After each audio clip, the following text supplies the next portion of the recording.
اللهم لبيك لبيك لا شريك لك لبيك إن الحمد والنعمة لك والملك لا شريك لك لبيك اللهم لبيك لبيك لا شريك لك لبيك إن الحمد والنعمة لك والملك لا شريك لك لبيك اللهم لبيك لبيك لا شريك لك لبيك إن الحمد والنعمة لك والملك لا شريك لك. السلام علیکم ورحمۃ اللہ وبرکاتہ.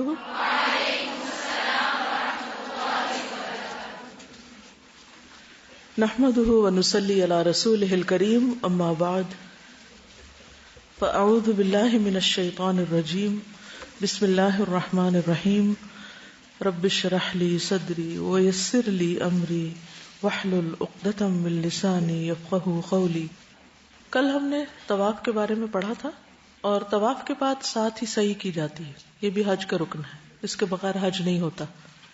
لیکن حج قران والے صرف ایک سعی کرتے ہیں اور وہ یا تو جاتے ہوئے کر سکتے ہیں یا افاضہ کے ساتھ کر سکتے ہیں. قدوم کے بعد بھی کر سکتے ہیں اور افاضہ کے ساتھ بھی.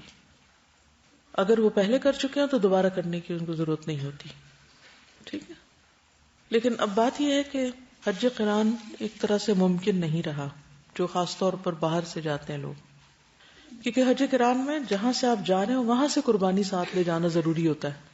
اب مشکل یہ ہے کہ آپ خود جائیں گے یا جہاز پہ قربانی کو ساتھ لے جائیں گے, تو اس لیے پھر باقی کیا رہتا ہے, تمتع ہی رہ جاتا ہے.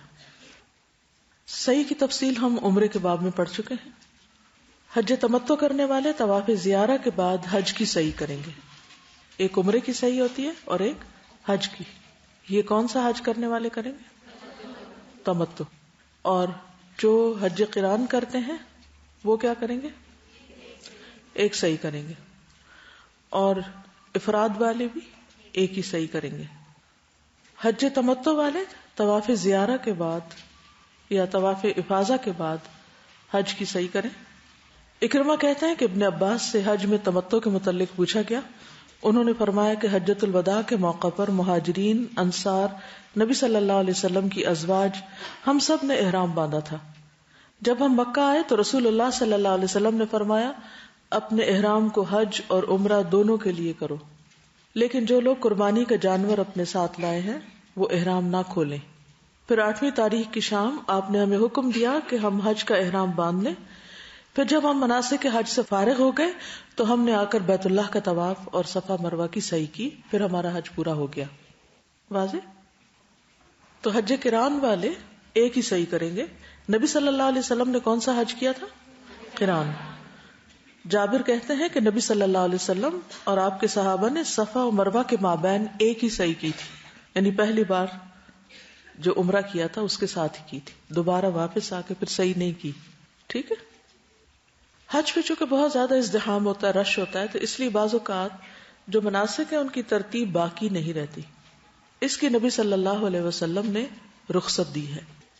عبداللہ بن عمر کہتے ہیں کہ رسول اللہ صلی اللہ علیہ وسلم حجۃ الوداع کے موقع پر اپنی سواری پہ بیٹھے ہوئے تھے اور لوگ آپ سے مسائل معلوم کر رہے تھے. ایک شخص نے کہا مجھے معلوم نہ تھا اور میں نے قربانی کرنے سے پہلے ہی سر مڈا لیا. آپ نے فرمایا اب قربانی کر لو, کوئی حرج نہیں. دوسرا آیا بولا مجھے خیال نہ رہا اور رمی جمار سے پہلے میں نے قربانی کر دی. آپ نے فرمایا اب رمی کر لو, کوئی حرج نہیں. اس دن آپ سے جس چیز کے آگے پیچھے کرنے کے متعلق سوال ہوا آپ نے یہی فرمایا اب کر لو, کوئی حرج نہیں, یعنی حج پورا کر لو.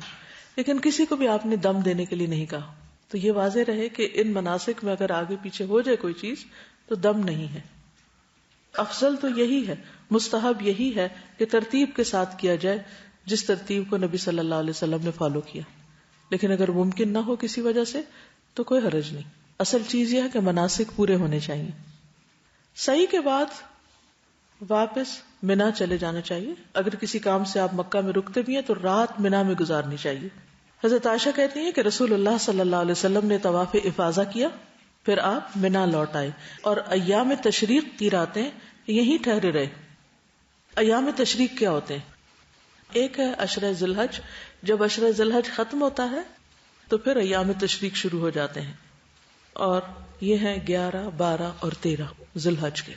ان کے بارے میں قرآن مجید میں آتا ہے سورۃ البقرہ آیت 203 وَاذْكُرُوا اللَّهَ فِي أَيَّامٍ مَّعْدُودَاتٍ فَمَن تَعَجَّلَ فِي يَوْمَيْنِ فَلَا إِثْمَ عَلَيْهِ وَمَن تَأَخَّرَ فَلَا إِثْمَ عَلَيْهِ لِمَنِ اتَّقَىٰ وَاتَّقُوا اللَّهَ وَاعْلَمُوا أَنَّكُمْ إِلَيْهِ تُحْشَرُونَ. ان گنتی کے چند دنوں میں اللہ کو خوب یاد کرو. 11، 12، 13 ان میں کیا کرو؟ اللہ کو خوب یاد کرو. پھر اگر کوئی شخص جلدی کر کے 2 دنوں میں واپس ہو گیا، یعنی 12 تاریخ کو یہ واپس چلا گیا حج سے، تو بھی کچھ مذائقہ نہیں. اور اگر 1 دن کی تاخیر کر لے، یعنی 13 تاریخ بھی وہیں گزارے، تو بھی کوئی بات نہیں، بشرطے کہ اللہ سے ڈرنے والا ہو اور اللہ کی نافرمانی سے بچتے رہو، اور جان لو کہ تم اسی کی طرف جمع کیے جاؤ گے. مجھے یاد ہے جب پہلی دفعہ میں نے حج کیا تو اس کے فوراً بعد ہم ٹیکسی میں آ کے بیٹھے، رمی کے بعد، یعنی پہلے دن کی رمی کے بعد ٹیکسی میں بیٹھے تاکہ جا کے طواف کر سکے. تو اس میں ٹیکسی میں جو قرآن مجید کی آیات چل رہی تھیں تو یہی آیت وہ پڑھ رہے تھے قاری صاحب. تو اس آیت کا معنی جو مجھے وہاں سمجھ آیا وہ ویسے کبھی نہیں آیا تھا، خاص طور پر اس کے آخری حصے کا وَاعْلَمُوا أَنَّكُمْ إِلَيْهِ تُحْشَرُونَ. کیونکہ رمی ایک ایسی جگہ ہوتی ہے کہ جس میں بہت زیادہ ہجوم. اب تو خیر انتظامات بہت بہتر ہو گئے ہیں، کافی سال پہلے ایسا نہیں تھا. تو سب سے مشکل سپاٹ جو ہوتا تھا وہ کنکریاں مارنے کا تھا، اور اس میں جتنا ہجوم اور جتنی لوگوں کو جلدی بھی ہوتی ہے تو بالکل ایک حشر کا منظر تھا. اور سر پہ دھوپ بھی، کیونکہ اتنے رش میں آپ چھتری بھی نہیں لے سکتے، اور ٹائم بھی صبح کا ہوتا ہے 10-11 بجے کا، تو کافی مشکل ہو جاتی. تو صحیح معنوں میں مجھے حشر کا میدان یاد آ گیا.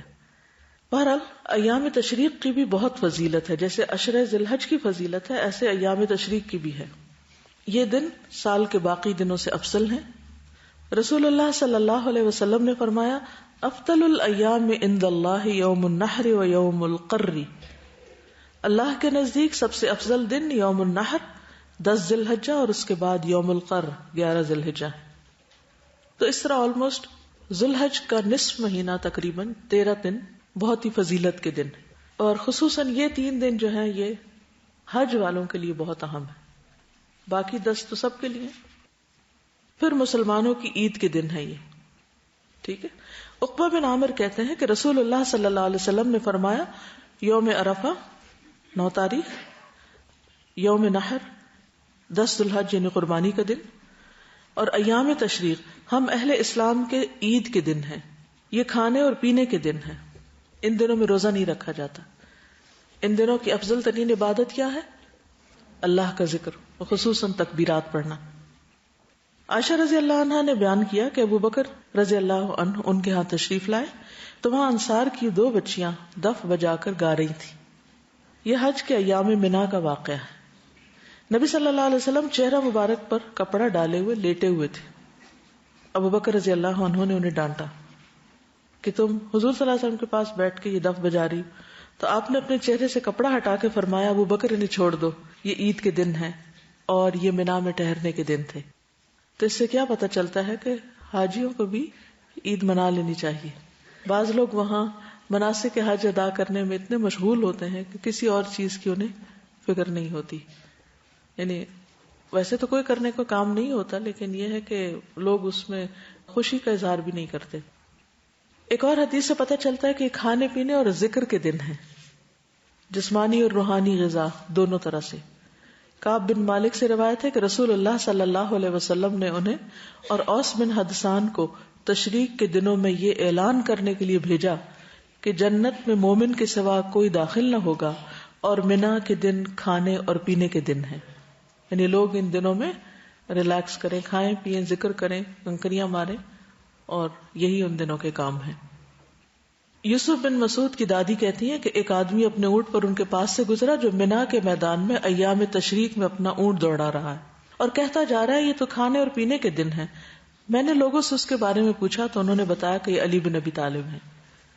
وہ لوگوں کو اونٹ پر بیٹھ کے سب کو بتا رہے تھے کہ لوگوں یہ کھانے پینے کے دن. ظاہر ہے اس زمانے میں لاؤڈ سپیکر نہیں تھے اور اتنے بڑے کراؤڈ کو اگر کوئی بھی چیز پہنچانی ہے تو اس کے لیے پھر اسی قسم کے وسائل اختیار کیے جاتے. ان دنوں میں روزہ رکھنے کی ممانعت ہے کیونکہ کھانے پینے کے دن روزہ نہیں رکھنا چاہیے. یونس بن شداد کہتے ہیں کہ رسول اللہ صلی اللہ علیہ وسلم نے ایام تشریق میں روزہ رکھنے سے منع فرمایا. ویسے تو ایام 20 میں 13 تاریخ کو روزہ رکھا جاتا ہے، لیکن ذی الحج میں 13 تاریخ کا روزہ نہیں ہوتا. انس کہتے ہیں رسول اللہ صلی اللہ علیہ وسلم نے سال میں 6 دنوں کے روزے رکھنے سے منع فرمایا ہے. ایام تشریق کے 3 دن، عید الفطر کا دن، عید الاضحیٰ کا دن اور جمعے کے دن کو خاص کر کے روزہ رکھنا. یعنی جمعے کا دن بھی ایک طرح سے مسلمانوں کی عید کا دن ہے، اجتماع کا دن ہے، اکٹھے ہونے کا دن ہے. اگرچہ اس دن میں عبادت بھی ہے، لیکن اسلام میں کوئی بھی عبادت اس طرح نہیں کہ آپ جب عبادت کو لگے تو باقی سب کچھ بھول جائیں. یعنی کتنی حیرت کی بات ہے نا کہ اب مناسک حج ہیں اور وہاں پر کہا جا رہا ہے کہ روزہ نہیں رکھو. عرفہ کے دن آپ نے روزہ نہیں رکھا، اور پھر خصوصی طور پر اعلان کروایا جا رہا ہے کہ یہ کھانے پینے کے دن ہے، بچیاں دف بجا رہی ہیں، اور عبادت، روحانیت اور جسمانی ضرورتیں ساتھ ساتھ چل رہی. یہ اعتدال قائم کرنا زیادہ مشکل ہے. ہم عام طور پر کیا کرتے ہیں، جب ایک کام کرتے ہیں تو اسی کے پیچھے لگ جاتے ہیں، دوسرے بھول جاتے ہیں، اور دوسرا کرنے لگتے تو پہلا بھول جاتے ہیں. لیکن یہاں پر آپ دیکھیے کہ دونوں چیزیں ساتھ ہیں. ابو مرہ کہتے ہیں ایک مرتبہ وہ عبداللہ بن عمرو رضی اللہ عنہ کے ساتھ ان کے والد عمرو بن العاص کے ہاں آئے. انہوں نے دونوں کے سامنے کھانا لا کر رکھا اور فرمایا کھائیے. انہوں نے کہا میں روزے سے ہوں. عمر نے فرمایا کھاؤ، ان ایام میں رسول اللہ صلی اللہ علیہ وسلم ہمیں کھانے پینے کا حکم دیتے تھے اور روزہ رکھنے سے منع فرماتے تھے. مراد ہے ایام تشریق. ایک اور روایت ہے ابو شاہسا کہتے ہیں ایک مرتبہ ایام تشریق کے کسی درمیانی دن سے مراد 12 تاریخ ہو سکتی، ہم لوگ ابن عمر کی خدمت میں حاضر ہوئے. تھوڑی دیر بعد کھانا آیا اور لوگ قریب قریب ہو گئے، یعنی سب کھانے کے لیے آگے، لیکن ان کا بیٹا ایک طرف کو ہو کے بیٹھ گیا. ابن عمر نے ان سے فرمایا آگے ہو کر کھانا کھاؤ. اس نے کہا میں روزے سے ہوں. انہوں نے فرمایا کیا تمہیں معلوم ہے کہ رسول اللہ صلی اللہ علیہ وسلم نے فرمایا کہ یہ دن کھانے پینے اور ذکر کے ہیں. تو اصل چیز کیا ہے پھر؟ اطاعت، فرما برداری. کوئی بھی کام اس طرح کرنا جس طرح کہا گیا ہے، اور اس میں اپنی منمانی نہ کرنا، کیونکہ یہ تقوی اور پرہیزگاری نہیں ہے. ٹھیک ہے. منا میں مسجد خیف کے قریب رہنے والے حجاج نمازیں مسجد میں ادا کریں، لیکن جو دور خیموں میں لوگ رہ رہے ہیں وہ اپنے اپنے خیمے یا اپنے اپنے قریب کی جگہ پر اکٹھے ہو کر جماعت سے نماز پڑھیں. اور اب نمازیں قصر ہوں گی. ٹھیک ہے. نبی صلی اللہ علیہ وسلم نے فرمایا مسجد خیف میں 70 انبیاء نے نماز پڑھی، ان میں موسیٰ علیہ السلام بھی شامل ہیں. وہ کیوں آئے ہوں گے یہاں، کیا کرنے؟ کچھ اندازہ ہے موسیٰ علیہ السلام اس علاقے میں کیوں آئے ہوں گے؟ جی حج کرنے. کیونکہ موسیٰ علیہ السلام کس کے بعد ہیں؟ ابراہیم علیہ السلام کے بعد. تو جب ابراہیم علیہ السلام نے حج کے لیے لوگوں کو پکارا تھا تو حج کا سلسلہ تو جب ہی سے جاری ہو گیا تھا. یاد ہے پہلے دن میں نے آپ کو بتایا تھا کہ حج کب شروع ہوا؟ ابراہیم علیہ السلام کے پکارنے سے. تو جو بھی پھر انبیاء آتے رہے وہ آ کر حج کرتے رہے. ٹھیک ہے. اور اس میں آپ نے فرمایا کہ 70 انبیاء نے اس مسجد میں نماز پڑھی اس جگہ پر، اور اس میں موسیٰ علیہ السلام بھی شامل ہے، اور یہ صحیح حدیث ہے. مسجد خیف کہاں ہے؟ منا میں ہے یا عرفات میں ہے؟ منا میں. اور ابو بکر اور عمر اور عثمان انہوں نے منا میں 8 سال یا 6 سال یعنی 6 دفعہ یا 8 دفعہ قصر نماز پڑھی. ابن عمر بھی منا میں 2 رکعتیں پڑھتے پھر اپنے بستر پہ آتے. میں نے عرض کیا اے چچا جان کاش آپ ان کے بعد 2 رکعتیں اور پڑھ لیتے، یعنی جیسے ظہر کی 2 پڑھنے کے بعد. انہوں نے فرمایا اگر میں نے اس طرح کرنا ہوتا تو نماز پوری پڑھ لیتا. پھر ایام تشریق میں روزانہ زوال آفتاب کے بعد یعنی سورج کے ڈھلنے کے بعد 3 جمرات، جمرہ اولا، جمرہ وسطی اور جمرہ عقبہ کو ترتیب کے ساتھ کنکریاں ماریں. ٹھیک ہے. پہلے سے شروع کر کے پھر دوسرے اور پھر تیسرے پہ جائیں، لیکن پہلے دن صرف تیسرے کو مارنی ہوتی. لیکن 2 دن کون سے؟ 11 اور 12. اگر کوئی رکنا چاہے تو 13 کو بھی مار لے. ترتیب میں غلطی ہو جائے تو کیا کریں؟ دم دیں کہ کوئی حرج نہیں؟ ایک رائے یہی ہے کہ کوئی حرج نہیں، اور ایک رائے یہ ہے کہ دم دیں. دم دینے سے مراد خون بہانا ہے. ٹھیک ہے. دم اصل میں سانس کو بھی کہتے ہیں نا. ٹھیک ہے. اور دم خون کو بھی کہتے ہیں. تو دم دینا اور دم کرنا بھی ہوتا ہے, اس میں پھونک ماری جاتی ہے. ٹھیک. تو عربی میں دم خون کو کہتے ہیں, یعنی خون بہانا, یعنی ایک جانور کی قربانی کرنا. ہر جمرہ کو 7 کنکریاں الگ الگ مارے اور ہر کنکری مارتے وقت اللہ اکبر کہیں. جمرہ اولا اور جمرہ وسطیٰ کو کنکریاں مارنے کے بعد ذرا ہٹ کر قبلہ رخ ہو کر دعا کرے, لیکن جمرہ عقبہ کے نزدیک دعا نہ کرے. وہ کیوں؟ کیونکہ نبی صلی اللہ علیہ وسلم نے ایسا نہیں کیا.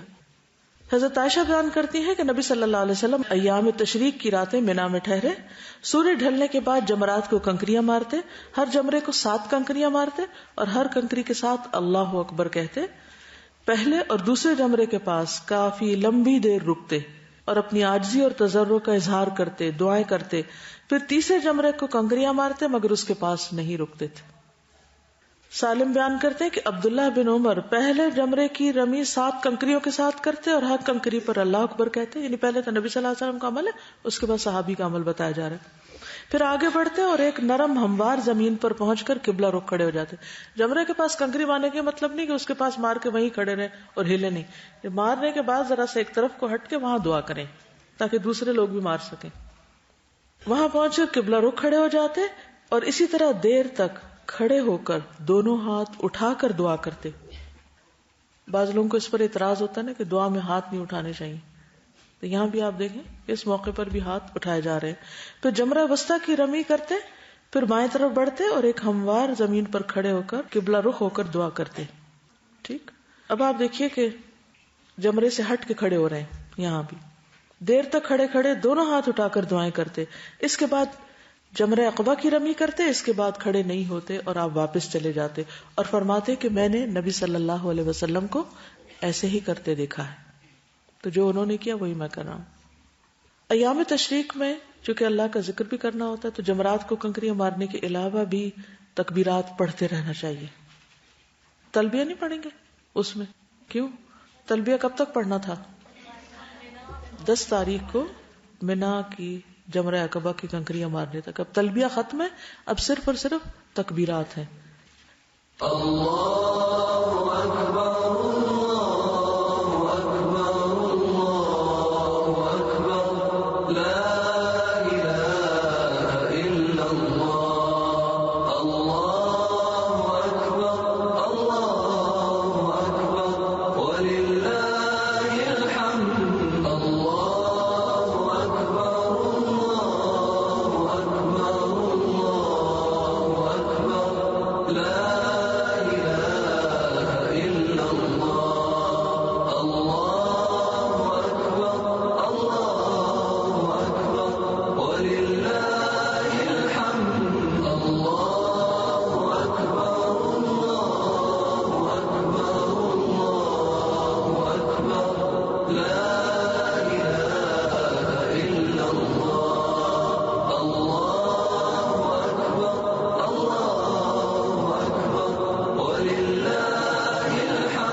کچھ اور الفاظ بھی ہیں. ابن عباس عرفہ کی صبح سے لے کر ایام نفر 11, 12, 13, نفر کہتے ہیں چلنے کو یعنی روانگی, مغرب تک تکبیرات کہتے تھے. 13 تاریخ کی مغرب تک, مغرب کے بعد نہیں پڑھتے تھے. ٹھیک ہے.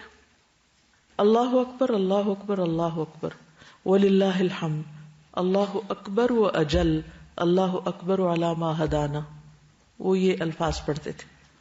اللہ سب سے بڑا ہے, سب تعریف اللہ کے لیے, اللہ سب سے بڑا ہے اور جلیل ہے, اللہ سب سے بڑا ہے. ہم اللہ کی تکبیر اس بات پر کرتے ہیں کہ اس نے ہمیں ہدایت نصیب فرمائی, کیونکہ وہ ایک اور آیت میں آتا ہے نا وَاذْكُرُوهُ كَمَا هَدَاكُمْ, بلند آواز سے تکبیرات پڑھنا. عمر رضی اللہ عنہ منا میں اپنے خیمے کے اندر تکبیر کہتے تو مسجد میں موجود لوگ اسے سنتے اور تکبیر کہتے, یعنی اتنی دور تک آواز جاتی, اور بازار والے تکبیر کہتے یہاں تک کہ سارا منا تکبیر سے گونج اٹھتا. اب ہارڈلی آپ کو یہ آواز سنائی دے گی, لوگ اپنی اپنی باتوں میں اور کام میں مصروف ہوتے ہیں, شاید ان کو احساس بھی نہیں ہوتا کہ یہ تکبیر پڑھنی چاہیے, تو اکٹھے پڑھنے کی اور ہی بات ہے. ابن عمر منا کے دنوں میں نمازوں کے بعد بستر پر خیمے میں، راستے میں، اور دن کے تمام ہی حصوں میں تکبیر کہتے. ٹھیک، کہیں بھی، بستر میں یعنی لیٹ کے، خیمے میں یعنی اپنے چھوٹے سے وہ جو رہنے کی جگہ تھی وہاں، اور راستے میں گزرتے وقت، ہر جگہ. اس کو نمازوں کے ساتھ مخصوص کرنا درست نہیں. ٹھیک ہے. کسی نے سوال کیا تھا کہ کیا فرض نمازوں کے بعد تکبیر پڑھنا ضروری ہے؟ تو بات یہ ہے کہ فرض نمازوں کے ساتھ تکبیر پڑھنے کی کوئی شرط نہیں ہے، اس کی ضرورت نہیں ہے. ٹھیک. صحابہ کرام کے دور میں ایسا نہیں کیا گیا، اس لیے اگر کوئی شخص صرف نمازوں کے بعد مسجد کے اندر بلند آواز سے پڑھ کے جائے گا اور اس کو سنت سمجھے گا تو یہ سنت نہیں، بدعت ہوگی. یعنی صحابہ کرام نے ایسا نہیں کیا. بازاروں میں پڑھی ہے، گھروں میں پڑھی ہے، لیکن فرض نماز کے بعد مسجد میں نہیں پڑھی، کیونکہ نبی صلی اللہ علیہ وسلم نے ایسا نہیں کیا. فرض نماز کے بعد کیا پڑھنا چاہیے؟ ذکر اذکار جو نماز کے بعد پڑھے جاتے ہیں. ٹھیک ہے، واضح، کوئی ابہام تو نہیں. میمونہ رضی اللہ عنہا یوم النحر 10 ذی الحجہ میں تکبیر کہتی تھی، اور عورتیں ابان بن عثمان اور عمر بن عبدالعزیز کے پیچھے مسجد میں مردوں کے ساتھ تکبیر کہا کرتی تھی. یعنی یہاں اس روایت سے یہ پتہ چلتا ہے کہ نمازوں کے بعد نہیں اور نہ فرض نمازوں کے بعد ہے، لیکن ویسے مسجد میں اگر بیٹھے ہوئے حلقے میں یا جا کر انتظار کر رہے ہیں، جیسے آپ نے دیکھا ہوگا کہ عید کے دن لوگ جب جہاں بھی عیدگاہ میں خطبہ پڑھنے کے لیے جمع ہوتے ہیں تو پھر کیا کرتے ہیں؟ تکبیرات پڑھتے رہتے ہیں. تو اس میں مرد حضرات تو عموماً پڑھتے ہیں اور عورتیں کیا کرتی رہتی ہیں؟ باتیں. تو اب آپ لوگوں نے کیا کرنا ہے؟ جب آپ کسی بھی مسجد میں کسی بھی عیدگاہ میں جائیں گے، تکبیرات جب پڑھی جا رہی ہوں مردوں کی طرف، تو آپ بھی خواتین میں اونچی آواز سے پڑھنا شروع کر دیں. کسی کو کہنے کی ضرورت نہیں، جب آپ کرنے لگیں گے تو دوسرے لوگ آپ کو دیکھ کے کر لیں گے، یا ہو سکتا ہے آپ کو بھی روک دیں. مجھے سمجھ نہیں آتی کہ بعض اوقات آپ لوگ گزر رہے ہوتے ہیں، 4-4 5-5 کا گروپ گزر رہا ہوتا ہے، کیوں نہیں پڑھتے؟ بیچ بیچ میں پڑھتے جایا کریں. آپ کو سن کے اور لوگوں کو بھی یاد آ جائے گا پڑھنا، میرے جیسوں کو. بالکل، وہ بھی پڑھنی چاہیے. اللہ اکبر کبیرہ والحمد للہ کثیرہ وسبحان اللہ بکرۃ واصیلا وصلی اللہ علی محمد. یہ بھی آخر میں پڑھ لیں. منا میں قیام کے دوران کھانا پینا، تکبیرات، کنکریاں مارنا، نمازیں پڑھنا، میل ملاقات، ان سب کے علاوہ اگر ممکن ہو تو مکہ جا کر بیت اللہ کا نفلی طواف بھی کر لیں، اس کی اجازت ہے. ابن عباس سے روایت ہے کہ نبی صلی اللہ علیہ وسلم منا کے دنوں میں کعبہ کا طواف کرنے جایا کرتے تھے. ابن عباس سے روایت ہے کہ کان یزور البیت کل لیلۃ من لیالی منا، رسول اللہ صلی اللہ علیہ وسلم منا کی راتوں میں سے ہر رات کعبہ کا طواف کرنے کے لیے جایا کرتے تھے، لیکن واپس پھر منا پہنچ جاتے. ٹھیک ہے، کیونکہ یہ تینوں راتیں منا میں ہی گزارنی چاہیے. عبداللہ بن عمر بیان کرتے کہ سیدنا عباس نے رسول اللہ صلی اللہ علیہ وسلم سے اجازت طلب کی کہ لوگوں کو پانی پلانے کی غرض سے منا کی راتیں مکہ میں گزار لیں، تو آپ نے ان کو اجازت دی تھی. ٹھیک ہے، کن کو اجازت دی تھی؟ حضرت عباس کو. وجہ کیا تھی؟ پانی پلانے کی. یعنی اگر کوئی ڈیوٹی پر ہو تو اس کی بات اور ہے. ایام تشریق میں منا میں خطبہ دینا. ابن ابی نجیح اپنے والد سے بیان کرتے ہیں کہ بنو بکر کے 2 آدمی نے بیان کیا کہ ہم نے رسول اللہ صلی اللہ علیہ وسلم کو ایام تشریق کے درمیانی دن میں خطبہ دیتے ہوئے دیکھا. ہم آپ کی سواری کے قریب ہی تھے، اور یہ رسول اللہ صلی اللہ علیہ وسلم کا وہ خطبہ تھا جو آپ نے منا میں ارشاد فرمایا. وہ خطبہ کیا تھا؟ لوگو، تمہارا رب ایک ہے اور تمہارا باپ بھی ایک ہے. یاد رکھو، کسی عربی کو کسی اجمی پر، کسی اجمی کو کسی عربی پر، کسی سرخ کو سیاہ پر اور کسی سیاہ کو سرخ پر سوائے تقوی کے کسی اور وجہ سے فضیلت حاصل نہیں. کیا میں نے پیغام الہی پہنچا دیا؟ لوگوں نے کہا پہنچا دیا. پھر فرمایا آج کون سا دن ہے؟ لوگوں نے کہا حرمت والا دن. فرمایا مہینہ کون سا ہے؟ کہا حرمت والا. فرمایا شہر کون سا ہے؟ کہا حرمت والا. پھر اللہ نے تمہارے درمیان تمہارے خون اور مال کو اسی طرح حرمت والا بنا دیا جیسے اس مہینے اور اس شہر میں آج کے دن کی حرمت ہے. کیا میں نے پیغام الہی پہنچا دیا؟ لوگوں نے کہا پہنچا دیا. آپ نے فرمایا حاضرین کو چاہیے غائبین تک یہ پیغام پہنچا دیں، یعنی جو میں نے کہا ہے اسے آگے پہنچا دیں. اگر کوئی شخص 12 تاریخ کو منا سے روانہ ہونا چاہتا ہے تو اس دن رمی کے فوراً بعد غروب آفتاب سے پہلے نکل جانا چاہیے اس کو. اگر منا میں سورج غروب ہو گیا تو پھر اس کو وہ رات بھی منا میں ہی ٹھہرنا ہوگا. واضح؟ سمجھ آ گئی؟ کنکریاں کب ماری جاتی ہیں؟ سورج ڈھلنے کے بعد. اب اگر کنکریاں مارنے کے بعد نکلنا ہے تو نکل جائیے، اور اگر نہیں نکلے یا ٹریفک بلاک ہے یا کچھ اور مغرب ہو گئی تو پھر ادھر ہی رکیے. پھر تیسرے دن کی رمی کے بعد نکلنا ہوگا. اب رمی بھی کر لی، تیسرا دن بھی ہو گیا، واپس مکہ آ گئے. اب کیا کرنا ہوگا؟ طواف وداع. اگر آپ جا رہے ہیں اور اگر آپ کچھ دن اور وہاں رک رہے ہیں تو آپ دن میں نفلی طواف کرتے رہیں، کیونکہ اس کا بہت اجر ہے. اور جب آپ جانے کے لیے تیار ہوں تو پھر آپ طواف وداع کریں. حج مکمل کرنے کے بعد مکہ مکرمہ سے رخصت ہونے سے قبل الوداعی طواف کریں. طواف وداع حج کے واجبات میں سے ہے. کیا ہے؟ حج کے واجبات میں سے.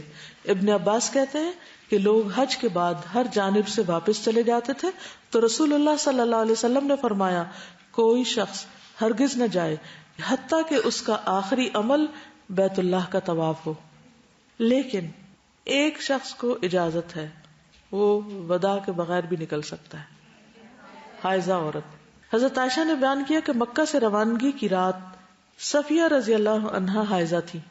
انہوں نے کہا کہ ایسا معلوم ہوتا کہ میں ان لوگوں کو روکنے کا سبب بن جاؤں گی. تو نبی صلی اللہ علیہ وسلم نے فرمایا کیا اس نے قربانی کے دن طواف زیارہ کیا تھا؟ یعنی 10 تاریخ کو. بتایا گیا جی ہاں کر لیا تھا. تو آپ نے ان سے فرمایا کہ پھر چلو، یعنی پھر طواف وداع کے لیے رکنے کی ضرورت نہیں ہے. اس سے بہت سہولت ہو گئی، ورنہ تو حج فلائٹیں اپنے سارے اسکیڈول الٹ دیں، کیونکہ آدھی عورتیں تو پھر جانے سے رہیں. اب حج تو مکمل ہو گیا، اب آپ چاہیں تو مدینہ چلتے ہیں. جانا ہے مدینہ؟ ضروری ہے. وہ کیوں؟ محبت ہے وہاں سے.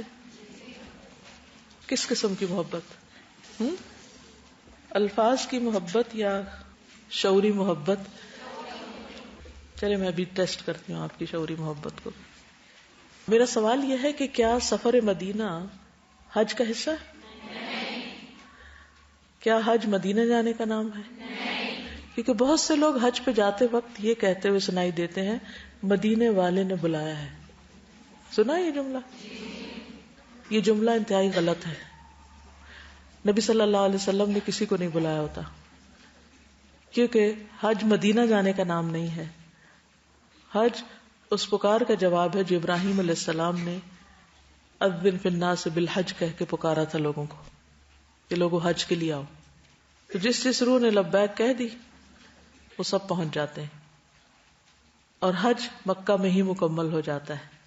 لیکن چونکہ انسان بار بار وہاں نہیں جا سکتا سعودی عرب، تو لوگ عموماً اسی سفر میں یعنی حج کے سفر میں ہی مدینہ بھی جاتے ہیں، کیونکہ نبی صلی اللہ علیہ وسلم نے مدینہ کی جو مسجد ہے مسجد نبوی، اس کی زیارت کے لیے سفر اختیار کرنے کو مشروع قرار دیا ہے.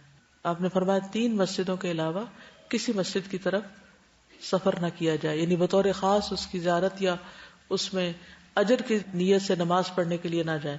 ہاں اگر آپ سیر کی نیت سے مسجد فیصل جانا چاہتے ہیں، ٹرپ لے کے جاتے ہیں تو اس کی اجازت ہے، لیکن عبادت کی نیت سے صرف 3 مسجدیں، مسجد الحرام، مسجد نبوی اور مسجد اقصی.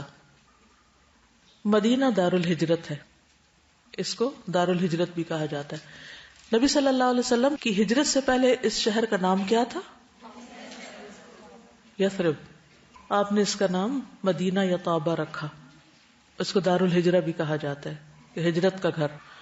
قرآن مجید میں آتا ہے سورۃ الحشر آیت 9 والذین تبوؤا الدار والایمان من قبلہم یحبون من ہاجر الیہم ولا یجدون فی صدورہم حاجۃ مما اوتوا ویؤثرون علی انفسہم ولو کان بہم خصاصہ ومن یوق شح نفسہ فاولئک هم المفلحون. یہ مدینہ والوں کی صفات بیان کی گئی ہیں، اس میں انصار کی صفات ہیں. اور وہ لوگ جو پہلے ایمان لا چکے تھے اور یہاں دار الہجرت میں مقیم تھے. تبوؤا الدار، دارا سے مراد ہے دار الہجرت، یعنی مدینہ میں پہلے سے ہی رہ رہے تھے اور نبی صلی اللہ علیہ وسلم کے آنے سے پہلے اسلام لے آئے یا پھر آپ کے پہنچنے پر جو بھی ہجرت کر کے ان کے پاس آئے وہ اس سے محبت کرتے ہیں. یعنی مدینہ ایک ایسا شہر ہے کہ جہاں کے رہنے والے دوسروں کو، باہر سے آنے والوں کو ویلکم کرتے ہیں، اور وہ اپنے سینوں میں اس چیز کی کوئی خواہش نہیں پاتے جو ان مہاجرین کو دی جائے، اور ان مہاجرین کو اپنی ذات پر ترجیح دیتے ہیں، خواہ انہیں سخت حاجت ہو، خود ضرورت مند بھی ہو تو بھی وہ آنے والوں کو پریفر کرتے ہیں۔ اور جو شخص اپنے نفس کی حرص سے بچا لیا گیا تو ایسے ہی لوگ کامیاب ہیں۔ رسول اللہ صلی اللہ علیہ وسلم نے فرمایا، مجھے ایسے شہر میں ہجرت کا حکم دیا گیا ہے جو دوسرے شہروں کو کھا لے گا، یعنی سب کا سردار بن جائے گا۔ منافقین اسے یثرب کہتے ہیں، لیکن اس کا نام مدینہ ہے۔ وہ برے لوگوں کو اس طرح باہر کر دیتا ہے جس طرح بھٹی لوہے کے میل کو باہر نکال دیتی، یعنی برے لوگوں کا وہاں دل نہیں لگتا، وہ وہاں نہیں رہ سکتے، ان کو وہاں رہنے کا کوئی شوق نہیں۔ مدینہ حرم نبوی اور نزول وحی کا مقام ہے۔ نبی صلی اللہ علیہ وسلم نے فرمایا، ان ابراہیم حرم مکہ وانی احرم ما بین لابتیہا یرید المدینہ، بے شک ابراہیم علیہ السلام نے مکہ کو حرم بنایا، میں اس شہر کے 2 پتھریلے اطراف کے درمیان کے علاقے یعنی مدینہ کو حرم قرار دیتا ہوں۔ تو جس طرح مکہ حرم ہے اسی طرح مدینہ بھی حرم ہے، اس کی حدود متعین ہے۔ نبی صلی اللہ علیہ وسلم مدینہ سے محبت کرتے تھے، تو ہمیں بھی کیا کرنا چاہیے؟ محبت رکھنی چاہیے۔ آپ جب سفر سے واپس ہوتے اور مدینہ کی دیواروں کو دیکھتے تو اپنی سواری کو تیز چلاتے، اگر کسی دوسرے جانور پر ہوتے تو اسے مدینہ کی محبت کے سبب ایڑ لگاتے، یعنی قریب آ کر شوق بڑھ جاتا۔ ابو حمید کہتے ہیں کہ ہم نبی صلی اللہ علیہ وسلم کے ساتھ غزوہ تبوک سے واپس آ رہے تھے، جب آپ مدینہ کے قریب پہنچے تو مدینہ کی طرف اشارہ کر کے فرمایا کہ یہ طابہ ہے، یہ احد پہاڑ ہے، یہ ہم سے محبت رکھتا ہے اور ہم اس سے محبت رکھتے ہیں۔ اس سے کیا پتہ چلتا ہے؟ پہاڑ بھی محبت کرتے ہیں انسانوں سے، جگہ بھی محبت کرتی ہیں، اور کچھ لوگوں کی وہاں سے غیر حاضری پر یا ان کے فوت ہونے پر وہ زمین بھی روتی ہے جہاں وہ عبادت کرتے ہیں، اور آس پاس کا ماحول بھی ان کی جدائی کو محسوس کرتا ہے۔ سوچئے میرے اور آپ کے لیے کون سی زمین اور کون سا آسمان اور کون سا پہاڑ رو سکتا ہے؟ زمین و آسمان کی ہر چیز اللہ کی وفادار ہے، اللہ کی اطاعت گزار ہے۔ تو جن جگہوں پر اللہ تعالی کی عبادت کی جاتی ہے اور اللہ کی فرما برداری کے کام کیے جاتے ہیں اور مستقل طور پہ کیے جاتے ہیں، تو جب وہ شخص وہاں سے چلا جاتا ہے تو وہ جگہ اس شخص کے لیے اداس ہوتی ہیں اور اس کے حق میں قیامت کے دن گواہی دیں گی۔ اسی طرح جب کوئی شخص کسی جگہ پر برا کام کرتا ہے اور کرتا رہتا ہے تو جب وہ بندہ مر جاتا ہے تو وہ جگہ شکر کرتی کہ ظالم لوگ یہاں سے رخصت ہوئے۔ کینیڈا میں میں نے 2-3 دفعہ گھر تبدیل کیا، اور جس بھی گھر میں ہوتی تھی تو وہاں پر خوب قرآن پاک کی تلاوت ہوتی رہتی تھی، کیسٹ بھی لگتی تھی، ویسے بھی پڑھا جاتا تھا۔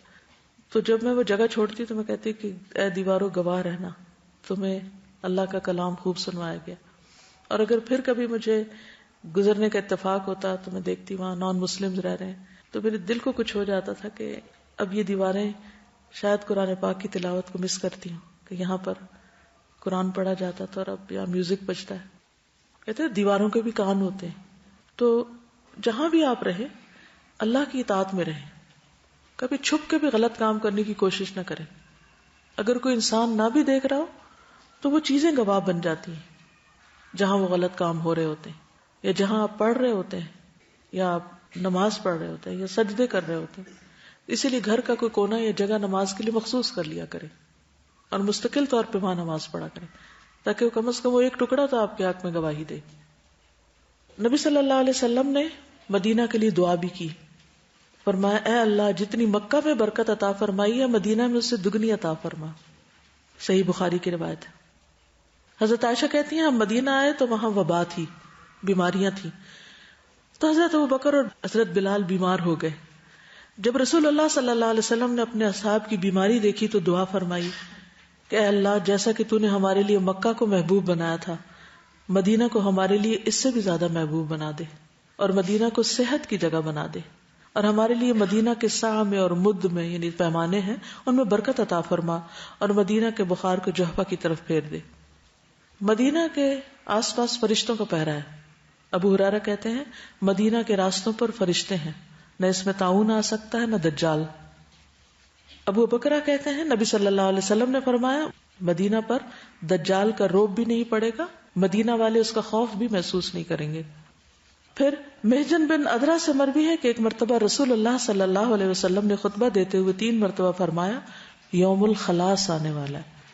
اور یوم الخلاص کیسا دن ہوگا؟ آپ نے 3 بار یہ کہا. کسی نے پوچھا یوم الخلاص سے کیا مراد ہے؟ آپ نے فرمایا دجال آ کر احد پہاڑ پر چڑھ آئے گا اور مدینہ منورہ کی طرف دیکھ کر اپنے ساتھیوں سے کہے گا کیا تم یہ سفید محل دیکھ رہے ہو؟ یہ احمد کی مسجد ہے. پھر وہ مدینہ کی طرف آئے گا تو اس کے ہر دروازے پر فرشتے کو پائے گا کہ وہ تلوار سونتے ہوئے ہوگا، تو وہ جرف کی شور زدہ زمین پر اپنا خیمہ لگائے گا اور مدینہ میں 3 مرتبہ زلزلہ آئے گا جس سے گھبرا کر مدینہ میں کوئی منافق اور فاسق مرد اور عورت ایسا نہیں رہے گا جو دجال کے پاس نہ چلا جائے، اور یہی دن یوم الخلاص ہوگا. یعنی ہر منافق اور ہر غلط کار شخص اس زلزلے کی وجہ سے ڈر کے مدینہ سے نکل بھاگے گا اور دجال سے جا ملے گا، لیکن دجال اندر نہیں آ پائے گا.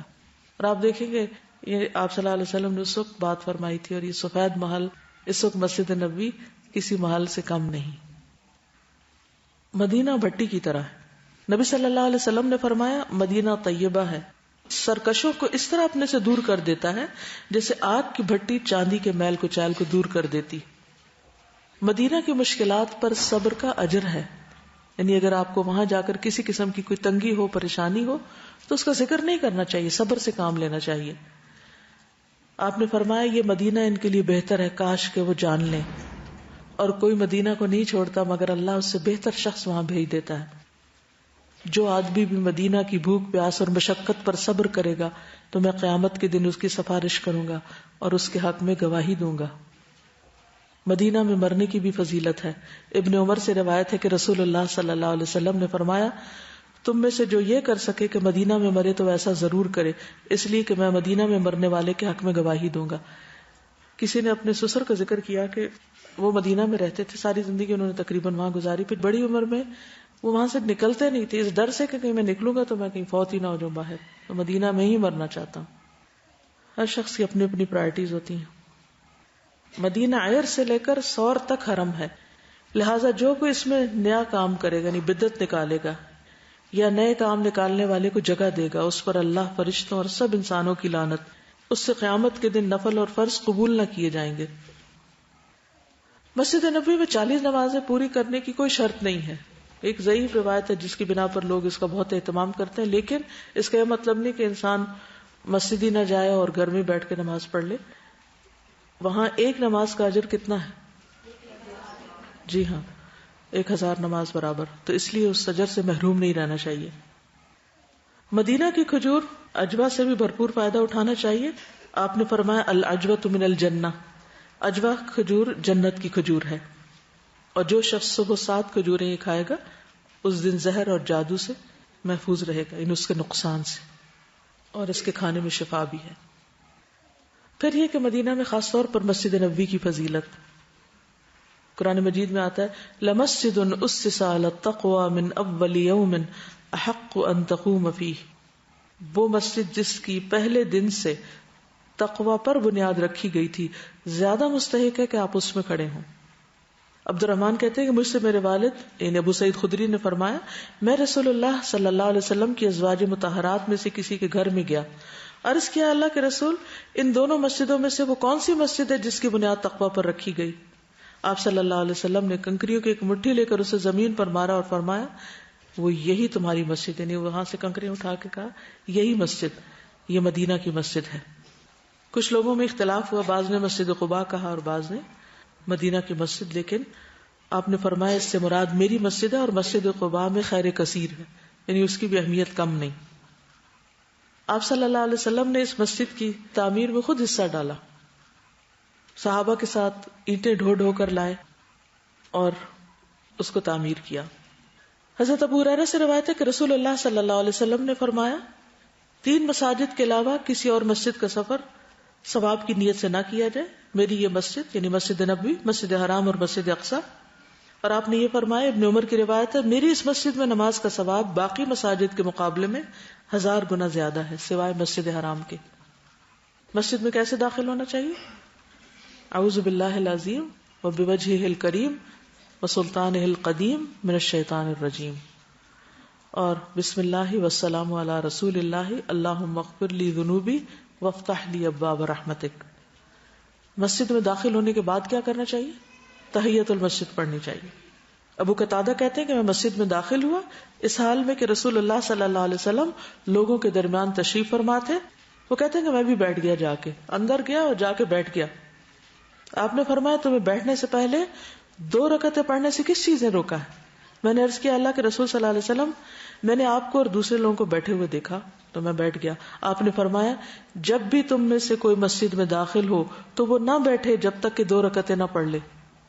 ٹھیک ہے، حجرہ مبارک کی طرف رخ کر کے نبی صلی اللہ علیہ وسلم پر ان الفاظ سے سلام بھیجیں: السلام علیک ایھا النبی ورحمۃ اللہ وبرکاتہ، السلام علینا وعلی عباد اللہ الصالحین۔ ٹھیک ہے، جب روضہ مبارک پر تشریف لے جائیں تو یہ دعا پڑھیں یا اس طرح سلام بھیجیں۔ نافع بیان کرتے ہیں کہ ابن عمر جب سفر سے واپس آتے تو مسجد میں داخل ہوتے، قبر مبارک پر آتے اور کہتے السلام علیک یا رسول اللہ، اے اللہ کے رسول صلی اللہ علیہ وسلم آپ پر سلام ہو۔ اس کے ساتھ ہی درود ابراہیمی بھی پڑھیں: اللہم صلی علی محمد وعلی آل محمد کما صلیت علی ابراہیم وعلی آل ابراہیم انک حمید مجید، اللہم بارک علی محمد وعلی آل محمد کما بارکت علی ابراہیم وعلی آل ابراہیم انک حمید مجید۔ مسجد میں بیٹھے ہوئے کثرت سے درود پڑھتے رہیں، فارغ اوقات میں ادھر ادھر کی باتیں نہ کریں۔ حتیٰ کہ مسجد میں اگر داخل ہونے کے بعد آپ اگلی صفوں تک پہنچنے کے لیے یا رستہ بناتے ہوئے یا کہیں رستے میں بھیڑ کی وجہ سے رکنا بھی پڑے تو کثرت سے درود شریف پڑھتے جائیں۔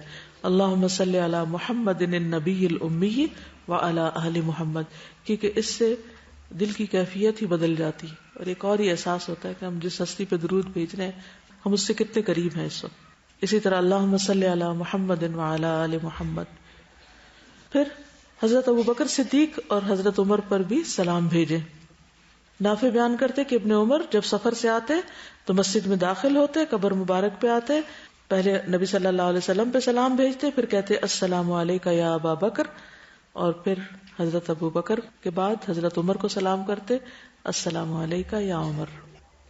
مسجد میں کثرت سے نوافل، تلاوت قرآن مجید، درود شریف وغیرہ پڑھتے رہنا چاہیے، اور اس میں درود شریف صرف قبر مبارک کے پاس ہی نہیں پڑھنا چاہیے، ویسے بھی پڑھتے رہنا چاہیے، کیونکہ بعض لوگ صرف وہیں پر ہی سلام یا درود کو خاص کر لیتے ہیں اور عام طور پہ نہیں پڑھتے۔ سہیل کہتے ہیں کہ مجھے علی بن ابی طالب کے پوتے حسن بن حسن نے قبر کے پاس دیکھا۔ اس وقت وہ فاطمہ کے گھر رات کا کھانا کھا رہے تھے۔ انہوں نے مجھے بلایا اور کہا آؤ کھانا کھاؤ۔ میں نے کہا مجھے چاہت نہیں۔ انہوں نے پوچھا کیا وجہ ہے؟ میں نے تمہیں قبر کے پاس دیکھا ہے۔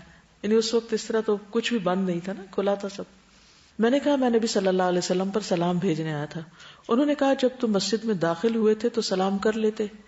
پھر کہا کہ رسول اللہ صلی اللہ علیہ وسلم نے فرمایا میری قبر کو عیدگاہ نہ بناؤ اور نہ ہی اپنے گھروں کو قبرستان بناؤ، مجھ پر درود بھیجو، تم جہاں کہیں بھی ہو تمہارا درود مجھ تک پہنچ جاتا ہے۔ اللہ یہود پر لعنت بھیجے جنہوں نے اپنے انبیاء کی قبروں کو مسجد بنا لیا۔ پھر کہا تم اور اندلس میں موجود شخص نبی صلی اللہ علیہ وسلم پر درود بھیجنے کے معاملے میں برابر ہو، یعنی ایک شخص وہاں بیٹھا ہے ہزاروں میل دور اور تم یہاں، دونوں کا درود برابر ہی پہنچے گا آپ کو۔ تو کہیں بھی پڑھ سکتے ہو، صرف قبر کے پاس بیٹھ کر ہی نہیں پڑھنا، یا صرف مسجد نبوی میں ہی نہیں بلکہ ہر جگہ۔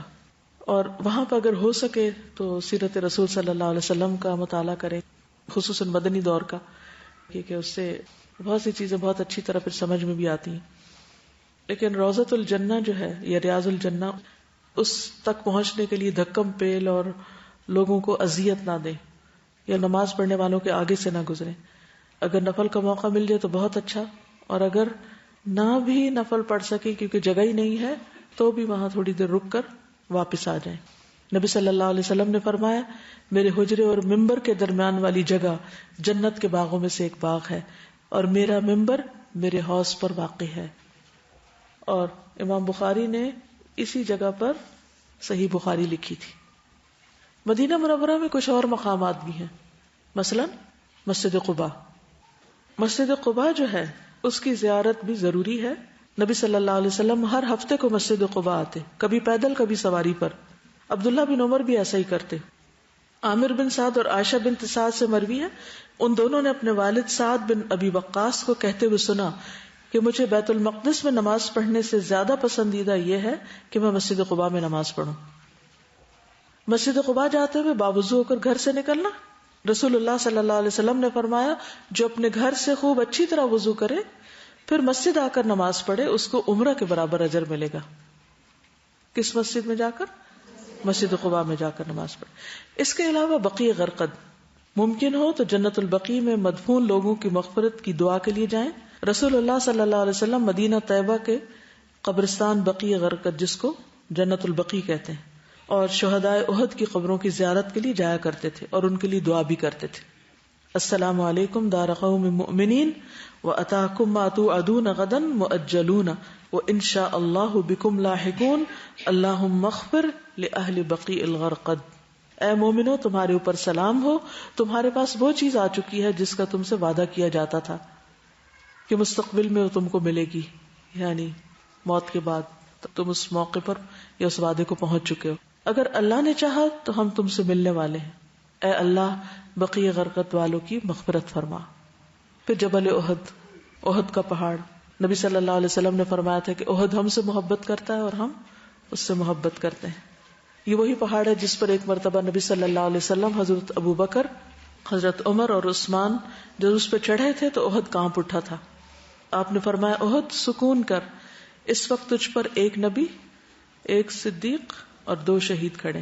صدیق ابو بکر اور 2 شہید حضرت عمر اور عثمان. کچھ چیزوں سے پرہیز بھی کرنا چاہیے جن میں خاص طور پر روضہ مبارک کے ساتھ لگی ہوئی جالیاں جو ہیں ان کو چھونا اور چومنا اور اسے چمٹنا یا اپنی آوازیں بلند کرنا یا اس کے اندر خط پھینکنا. اسی طرح آپ کی قبر مبارک پر آوازوں کا بلند کرنا، شور ہنگامہ کرنا، قبر مبارک کی طرف دیکھ کے دعا کرنا یعنی آپ سے کچھ مانگنا، یا پھر رکوع کرنا یا اس طرف منہ کر کے سجدہ کرنا، یا اس کے پاس ہی تلاوت وغیرہ کے لیے بیٹھ جانا، یا اس کا طواف کرنا. یہ تمام چیزیں اس میں سے کچھ تو ہے ہی شرک اور کچھ شرک کی طرف لے جانے والی ہیں، لہٰذا ان چیزوں سے پرہیز کرنا چاہیے. چند باتیں مسجد کے آداب سے متعلق. حاجیوں کے لیے بھی اور عام لوگوں کے لیے بھی مسجد کے آداب کو ملحوظ رکھنا بہت ضروری ہے، اور اس کی یاد دہانی آپ کو کرانا ضروری سمجھتی ہوں، کیونکہ خصوصاً خواتین جب وہ حج یا عمرے کے لیے جاتی ہیں تو مسجد کے آداب انہیں معلوم نہیں ہوتے، اس لیے بہت سی ایسی چیزیں سرزد ہو جاتی ہیں کہ جو نہیں ہونی چاہیے. مسجد جاتے وقت گھر سے وضو کر کے چلنا چاہیے، الا یہ کہ ضرورت پیش آ جائے تو وہاں ایمرجنسی میں دوبارہ کر لیا جائے، ورنہ اگر سارے لوگ وہاں پہنچ کے وضو کریں گے تو اس کے 2-3 نقصان ہیں. ایک تو یہ ہے کہ وہاں ایک رش بہت ہو جائے، لوگ کیچڑ کر دیتے ہیں. تیسرا ہے کہ مسجد کے ریسورسز بلا وجہ ہم فری میں یوز کرتے ہیں، جو کہ ہمارا حق نہیں ہے. وہ ایک فیسلٹی ضرور ہے لیکن یہ ہے کہ اس کو مس یوز نہیں کرنا چاہیے. تو اپنے گھر سے ہی وضو وغیرہ کر کے صاف ستھرے ہو کر نماز کے ارادے سے نکلنا چاہیے. نبی صلی اللہ علیہ وسلم نے فرمایا جو آدمی اپنے گھر سے وضو کرے پھر وہ اللہ کے گھروں میں سے کسی گھر کی طرف چلے تاکہ وہ اللہ کے فرائض میں سے ایک فرض کو پورا کرے تو اس کے قدموں میں سے ایک سے گناہ مٹیں گے، دوسرے قدم سے درجہ بلند ہوگا. ایک سے گناہ مٹا، ایک سے درجہ بلند، ایک سے گناہ، ایک سے درجہ بلند. لیکن یہ کب؟ جب آپ باوضو ہو کے نکلیں گے گھر سے. پھر لباس اور منہ کو صاف رکھنا.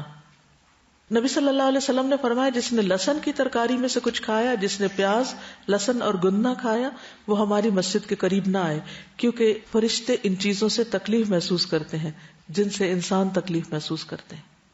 اگر رہائش گاہ دور ہو اور مسجد چل کے جانے میں دقت بھی ہو رہی ہو تو اس پہ پریشان نہیں ہونا چاہیے، کیونکہ ان کا اجر سب سے زیادہ ہے جن کا گھر سب سے دور ہے، کیونکہ قدم لکھے جاتے ہیں. بنو سلمہ نے مسجد کے قریب شفٹ ہونے کے لیے اپنے ارادے کا اظہار کیا تو آپ صلی اللہ علیہ وسلم نے کیا فرمایا؟ دیارکم دیارکم تکتب آثارکم، جہاں رہ رہے ہو وہیں رہو، تمہارے آثار لکھے جاتے ہیں، قدم لکھے جاتے ہیں. پیدل جانے پر بھی اجر ہے. نبی صلی اللہ علیہ وسلم نے فرمایا ان لوگوں کو قیامت کے روز کامل نور کی خوشخبری دو جو اندھیروں میں مسجدوں کی طرف چل چل کے آتے ہیں. اب تو اگر آپ گاڑی پر بھی جائیں تو بھی آپ کو چلنا پڑے گا کیونکہ پارکنگ کافی دور ہوتی ہے. تو اس صورت میں گھبرانا نہیں چاہیے، بلکہ خوشی خوشی چلنا چاہیے. صرف نماز کے ارادے سے جانا. رسول اللہ صلی اللہ علیہ وسلم نے فرمایا تم میں سے جب کوئی وضو کرے پھر مسجد میں صرف نماز کی غرض سے آئے تو اس کے ہر قدم پر اللہ اس کا ایک درجہ بلند کرتا ہے اور ایک گناہ معاف کرتا ہے، یہاں تک کہ مسجد کے اندر داخل ہو جائے. مسجد میں آنے کے بعد یعنی داخل ہونے کے بعد جب تک وہ نماز کا انتظار کرے گا وہ نماز کی حالت میں شمار کیا جائے گا. تو اس لیے گھبرانا نہیں چاہیے. مثلاً آپ مکہ میں وقت سے بہت پہلے جا کر بیٹھ جاتے ہیں اور جا کے قرآن پاک کی تلاوت کرتے ہیں یا ذکر اذکار کرتے ہیں تو وہ سارا وقت جو آپ کا انتظار میں گزر رہا ہے وہ نماز ہی کی حالت شمار ہوگا. جب تک کہ اس جگہ بیٹھا رہے جہاں اس نے نماز پڑھی تو فرشتے اس کے لیے رحمت کی دعائیں کرتے ہیں کہ اے اللہ اس کو بخش دے، اے اللہ اس پر رحم کر، جب تک کہ بے وضو نہ ہو. یعنی باوضو اگر آپ بعد میں بھی بیٹھے رہتے ہیں جہاں آپ نے نماز پڑھی بیٹھ کے قرآن پاک پڑھتے ہیں یا تلاوت وغیرہ کچھ بھی، تو وہ فرشتے آپ کے لیے دعائیں مسلسل کرتے رہتے ہیں. مسجد کی طرف باوقار طریقے سے آنا چاہیے، لوگوں کو دھکے نہیں دینے چاہیے. ابو ہریرہ کہتے ہیں میں نے رسول اللہ صلی اللہ علیہ وسلم کو یہ کہتے ہوئے سنا کہ جب نماز کے لیے تکبیر کہی جائے تو دوڑتے ہوئے مت آؤ، دوڑو مت، بلکہ اپنی معمول کی رفتار سے اطمینان کے ساتھ آؤ. پھر نماز کا جو حصہ امام کے ساتھ پا لو اس کو پڑھ لو، جو رہ جائے اس کو بعد میں پورا کر لو. پھر مسجد میں چلتے پھرتے بولتے ہوئے نہیں داخل ہونا چاہیے کہ باتیں کرتے کرتے کرتے آپ چلے جا رہے ہیں. ابو قتادہ کہتے ہیں ہم نبی صلی اللہ علیہ وسلم کے ساتھ نماز میں تھے، آپ نے کچھ لوگوں کی ملی جلی آوازوں کا شور سنا. نماز کے بعد آپ نے پوچھا تمہارا کیا معاملہ ہے؟ لوگوں نے کہا کہ ہم نماز کے لیے جلدی کر رہے تھے. آپ نے فرمایا ایسا نہ کرو، جب نماز کے لیے آؤ تو وقار اور سکون کو ملحوظ رکھو، نماز کا جو حصہ پاؤ اسے پڑھ لو، جو رہ جائے بعد میں پورا کر لو. اس سے کیوں منع کیا گیا؟ اس کی کیا حکمت ہوگی؟ باقیوں کی نماز ڈسٹرب ہوتی ہے. مسجد جاتے ہوئے انگلیوں میں انگلیاں نہیں ڈالنی چاہیے. ابو اسامہ کعب بن عجرہ کو ملے جو مسجد جا رہے تھے، دونوں میں سے ایک نے دوسرے کو پایا. کہتے کہ سیدنا کعب نے مجھے دیکھا کہ میں نے اپنے ہاتھوں کی انگلیوں کو ایک دوسرے میں ڈالا ہوا تھا تو انہوں نے مجھے اس سے منع کیا کہ رسول اللہ صلی اللہ علیہ وسلم نے فرمایا جب تم میں سے کوئی وضو کرے اور اچھی طرح وضو کرے پھر مسجد کا ارادہ کرے تو اپنے ہاتھوں کی انگلیوں کو ایک دوسرے میں ہرگز نہ دے، کیونکہ وہ نماز میں ہے. یعنی ایک نماز کی حالت شروع ہو جاتی ہے ایک طرح سے. تو اس پوزیشن سے منع کیا گیا. اس پوزیشن سے روکا کیوں گیا ہوگا؟ آپ کو کیا حکمت نظر آتی ہے؟ کیونکہ یہ ایک بہت ریلیکسیشن کی اور ایک کھیلنے والی کنڈیشن ہے. ہم اپنے ہاتھوں سے کھیلتے بھی رہتے ہیں نا، کبھی یوں کرتے ہیں، کبھی انگلیوں کو یوں کرتے ہیں، کبھی دیر پھر اس کے ساتھ کیا کچھ بناتے رہتے ہیں، ہے نا. تو اس عمل سے پرہیز کرنے کو کہا گیا ہے کیونکہ اس میں انسان غافل ہو جاتا ہے نا. تو انگلیاں اس طرح بھی دی جا سکتی ہیں، اس طرح بھی ہو سکتی ہیں، کسی اور طرح بھی ہو سکتی ہیں. تو ان سب چیزوں سے منع کیا گیا. مسجد میں جہاں جگہ ملے وہیں بیٹھ جائے. لوگوں کو پھلانگ پھلانگ کے اور لوگوں کو تکلیف دے کے آگے نہیں گھسنا چاہیے، الا یہ کہ پیچھے کوئی جگہ نہ ہو اور پہلے جانے والے کھلے ہو کے بیٹھے ہوں اور رستے میں ہی بیٹھ چکے ہوں. رسول اللہ صلی اللہ علیہ وسلم نے فرمایا تم میں سے جو شخص کسی مجلس میں آئے اس کے لیے جگہ کھلی کی جائے تو وہ بیٹھ جائے، یعنی جگہ دے کوئی تو بیٹھ جائے، کیونکہ اسے اللہ نے عزت دی ہے اور اس کے مسلمان بھائی نے عزت دی ہے. اگر اس کے لیے جگہ کشادہ نہ کی جائے تو دیکھے کہ مجلس میں کہاں جگہ ہے پھر وہاں بیٹھ جائے، ان لوگوں کو تنگ نہ کرے. مسجد میں گندگی نہ پھیلائی جائے. حضرت عائشہ فرماتی کہ رسول اللہ صلی اللہ علیہ وسلم نے محلوں میں مسجد بنانے کا حکم فرمایا اور یہ کہ وہ پاک اور صاف رکھی جائیں اور ان میں خوشبو لگائی جائے. مجھے یاد ہے کینیڈا میں جب الہدا کے اندر ہی مسجد بنی تو ہماری ایک اسٹوڈنٹ تھی، انہوں نے اپنا یہ ذمہ لے لیا کہ میں ہر جمعے کو یہاں بخور کروں گی. بخور ہوتا ہے نا وہ جو خوشبو جس سے دھواں نکلتا ہے، تو اس کو چلا کے وہ پوری مسجد میں ہر جمعے کو جمعہ شروع ہونے سے پہلے آ جاتی ہیں اور وہ لازمی طور پر بخور کرتی تھی اس کو. تو یہ نبی صلی اللہ علیہ وسلم کو حکم ہے کہ مسجدوں میں خوشبو لگائی جائے اور گندگی سے پرہیز کیا جائے. نبی صلی اللہ علیہ وسلم نے فرمایا جس شخص نے قبلہ رخ تھوک دیا وہ قیامت کے دن اس حال میں آئے گا کہ اس کا تھوک اس کی دونوں آنکھوں کے درمیان پیشانی پر ہوگا. وہ منہ پہ تھوک لے کے آئے گا. تو مسجدیں تھوکنے کے لیے نہیں ہوتی اور قبلہ رخ نہیں تھوکنا چاہیے بیٹھ کے انسان کو. انس بن مالک سے روایت ہے کہ ہم رسول اللہ صلی اللہ علیہ وسلم کے ساتھ مسجد میں بیٹھے تھے کہ اتنے میں ایک دیہاتی آیا اور مسجد میں پیشاب کرنے لگا. تو اصحاب رسول نے فرمایا ٹھہر جا. فرمایا اس کو چھوڑ دو، مت روکو، کیونکہ اگر اس کو روکتے تو وہ اٹھ کے اسی حال میں چلتا تو زیادہ گندگی پھیلتی. تو رسول اللہ صلی اللہ علیہ وسلم نے پیشاب کرنے کے بعد اس کو بلوایا اور فرمایا کہ مسجد اللہ کے ذکر کے لیے اور یہ اس کام کے لیے نہیں ہے. یہ مسجد ہے اللہ کے ذکر، نماز پڑھنے اور قرآن پڑھنے کے لیے بنائی گئی ہیں. یہ اسی طرح آپ نے فرمایا. پھر ایک آدمی کو حکم دیا، وہ پانی کا ڈول لایا اور آپ نے اس جگہ اس کو بہا دیا. یعنی اگر کوئی شخص کسی بھی طرح کی کوئی گندگی چھوڑ جائے تو ہمارا کیا فرض بنتا ہے؟ اس کو اٹھا لیں. مسجد میں آوازیں بلند نہیں کرنی چاہیے، چیخنا چلانا نہیں چاہیے. اسی طرح اللہ کے سوا کسی اور کی عبادت وہاں نہیں ہونی چاہیے. وَأَنَّ الْمَسَاجِدَ لِلَّهِ فَلَا تَدْعُوا مَعَ اللَّهِ أَحَدًا. پھر مسجد میں بیٹھ کے لوگوں کو غلط مسائل نہیں بتانے چاہیے، کیونکہ بعض لوگ وہاں بیٹھ کے فتوے دینے شروع کر دیتے ہیں. پھر اپنے سترہ کا خیال رکھنا چاہیے. بعض لوگ فرض نماز کے بعد جب سنتیں پڑھتے ہیں تو سترہ نہیں رکھتے. سترہ کیا؟ آگے رکاوٹ رکھیں. مثلا اپنا بیگ رکھ لیں، جسے یہاں بھی آپ پڑھتے ہیں تو اس کے لیے ضروری ہے تاکہ دوسرے لوگ گناہگار نہ ہوں گزر کے. نمازیوں کے آگے سے نہیں گزرنا چاہیے. نبی صلی اللہ علیہ وسلم نے فرمایا نمازی کے آگے سے گزرنے والے کو اگر معلوم ہو جائے کہ اس پر کتنا گناہ اور عذاب ہے تو اس کے بدلے 40 کھڑا رہنا پسند کرے. اب 40 دن یا سال یہ نہیں بتایا، لیکن 40 کا لفظ بتایا، بجائے اس کے کہ اس کے آگے سے وہ گزرے. تو اس بات کا بہت اہتمام کریں کہ کسی نماز پڑھتے بندے کے آگے سے نہ گزرے. دونوں کی ذمہ داری ہے، گزرنے والے کی بھی کہ وہ دیکھ کے گزرے، اور نماز پڑھنے والے کی بھی کہ وہ گناہگار نہ کرے اور سترہ رکھے. صف بندی پہ خصوصی توجہ دینے کی ضرورت ہے. جو لوگ حج عمرے پہ جا رہے ہیں وہ اپنے ساتھ باجماعت نماز ادا کرنے کا طریقہ جو پمفلٹ ہے وہ ساتھ لے جائیں اور ہر ایک کو دیں، اور وہاں بیٹھ کے بھی لوگوں کو اس میں سے پڑھ کے کچھ سنائیں. نبی صلی اللہ علیہ وسلم نے فرمایا صفیں درست رکھا کرو، کیونکہ تمہاری صفیں ملائکہ کی صفوں کے مشابہ ہوتی ہیں.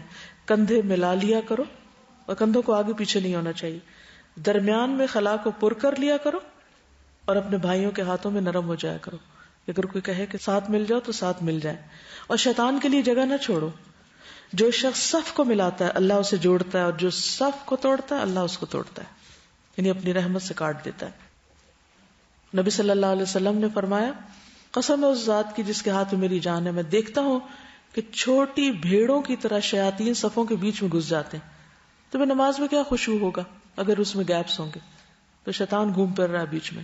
اسی طرح پہلی صف پوری کرنی چاہیے. پھر نماز کا انتظار کرتے وقت لغو باتیں نہیں کرنی چاہیے. پھر اسی طرح مسجد میں بیٹھ کے بلند آواز سے تلاوت نہیں کرنی چاہیے. اس سے کیا ہوگا؟ دوسرے لوگوں کو تکلیف ہوگی، کیونکہ ہر کوئی اپنے اپنے ذکر، عبادت اور دعا وغیرہ میں مصروف ہے. اب یہ ہے کہ جب حج کرنے کے بعد آپ واپس لوٹیں اپنے گھروں کو تو باقی زندگی کو بھی حج کے مطابق گزاریں. آپ میں سے کسی نے ایک بہت ہی اچھا نوٹ لکھا ہے، اس کو حج کے اختتام پر اس لیے پڑھ رہی ہوں کہ انہوں نے حج اور ایک مومن کی عام زندگی کو باہم کمپیئر کیا ہے. یہ لکھتے ہیں کہ جب آپ حج کے سفر کے متعلق بتا رہی تھی تو میں اسے مومن کی زندگی کے سفر کے ساتھ کمپیئر کر رہی تھی. مجھے لگا کہ حج کا سفر گویا مومن کی زندگی کا ایک سفر ہے. جس طرح حاجی جب حج کرنے جاتا ہے تو اس کی کوششوں کا محور و مرکز ایک ہی ذات ہوتی ہے، اسی کو خوش کرنے میں لگا رہتا ہے. اسی طرح ایک مومن جب دنیا میں آتا ہے تو اس کی کوششوں کا محور اور مرکز اللہ کی ذات ہوتی ہے، وہ اسی کی کوشش میں لگا رہتا ہے. جس طرح ایک حاجی حج کے مناسک اور آداب سیکھتا ہے اور اس کے مطابق حج کرتا ہے، اسی طرح مومن زندگی گزارنے کے آداب سیکھتا ہے اور اس کے مطابق زندگی گزارتے ہیں، یعنی اللہ تعالیٰ نے جو طریقے سکھائے.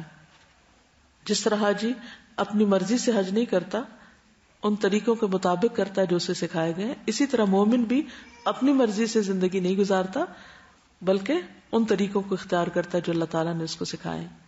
جس طرح حاجی ایک مخصوص ایام میں مخصوص مناسک اور عبادات کا پابند ہوتا ہے، اسی طرح مومن زندگی کے مخصوص دنوں، مخصوص اوقات میں مخصوص اعمال کا پابند ہوتا ہے، جیسے 5 نمازوں کے اوقات ہیں.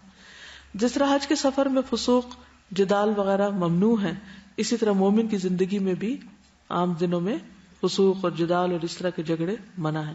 جس طرح حاجی کو اپنے حج کے سفر کے لیے زاد راہ تقویٰ درکار ہوتا ہے، اسی طرح مومن کی بھی زندگی میں ہر وقت اس کے ساتھ زاد راہ یعنی تقویٰ رہنا چاہیے.